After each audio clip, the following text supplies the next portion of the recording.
Bismillahirrahmanirrahim. Assalamualaikum warahmatullahi wabarakatuh. Perkenalkan, nama saya Sigit Haryadin dari kelas C Pendidikan Matematika. Baik, dalam kesempatan kali ini kita akan membahas tentang materi behaviorisme dalam psikologi pendidikan. Behaviorisme atau aliran perilaku, juga disebut perspektif belajar, adalah filosofi dalam psikologi yang berdasar pada posisi bahwa semua yang dilakukan organisme, termasuk tindakan, pikiran, atau perasaan, dapat dan harus dianggap sebagai perilaku. Behaviorisme merupakan salah satu pendekatan di dalam psikologi pendidikan yang didasari keyakinan bahwa anak dapat dibentuk sesuai dengan apa yang diinginkan oleh orang yang membentuknya. Teori-teori behaviorisme. Ada beberapa ilmuwan yang mencetuskan tentang teori behaviorisme. Yang pertama, Ivan Pavlov pada tahun 1849 sampai 1936. Teori klasikal conditioning.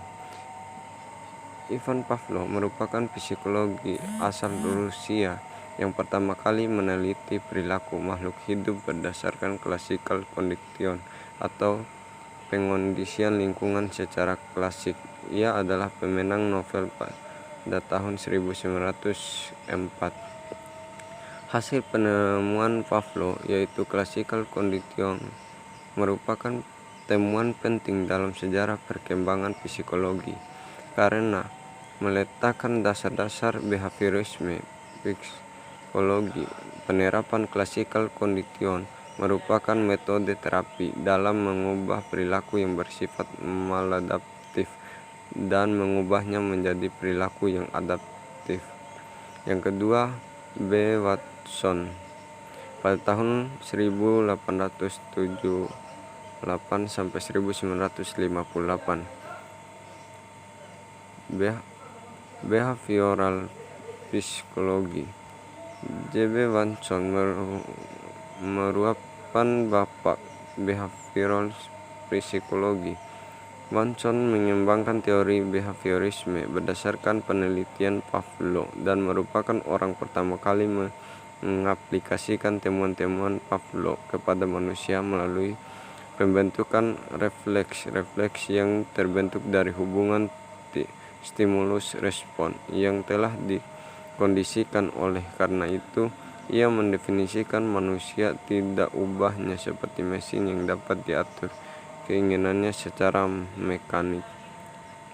Yang ketiga, Edward Len Thorndike. Thorndike adalah seorang behaviorisme yang memberikan sumbangan penting terhadap classical conditioning terhadap proses belajar, khususnya yang berkaitan dengan pengaruh hubungan antara stimulus dan respon dalam membentuk dan konsekuensi terhadap pembentukan perilaku yang diinginkan. Yang kelima atau yang keempat atau yang terakhir, yaitu F. Skinner pada tahun 1904 sampai 1990. Bruce Frederick Skinner adalah seorang ahli psikologi perilaku yang teori adalah operans conditioning yang dilatar belakangi kenyataan bahwa makhluk hidup, manusia dan hewan, selalu dalam proses operating melakukan sesuatu terhadap lingkungan.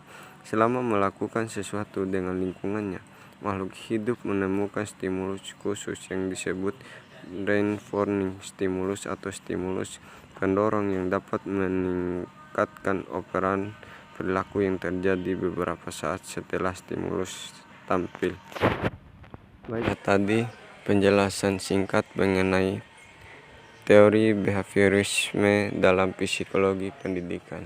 Sekian, terima kasih. Wassalamualaikum warahmatullahi wabarakatuh.